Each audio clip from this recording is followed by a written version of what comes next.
আবুদিয়া গ্রামে বাচ্চা চেয়ারম্যান চাচার বাড়িতে আমরা সবাই সমবেত হয়েছি। আমি আসলে আজকে মূলত এসেছি, বাচ্চা চাচার শরীর খারাপ অনেকদিন ধরে, ওনাকে দেখতে আমি এসেছি।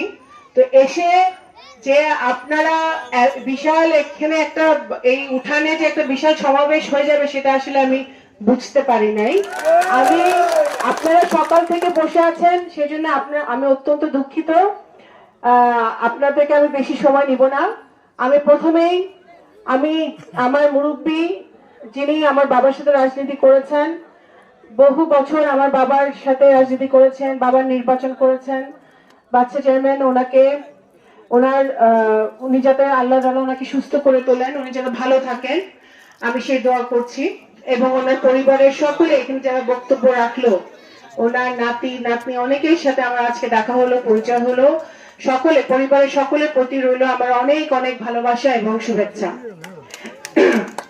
এখন আমার সামনে উপবিষ্ট এই অত্র এলাকার মুরব্বীগণ, আমার ভাইরা, বোনরা, আমার পিছনে অনেক মা বোনরা আছেন, আমার মঞ্চে উপবিষ্ট সালতা উপজেলার সিনিয়র নেতৃবৃন্দ, নগরকান্দা উপজেলার সিনিয়র নেতৃবৃন্দ, সকল পর্যায়ের নেতা কর্মীরা এবং আমার মা বোনেরা,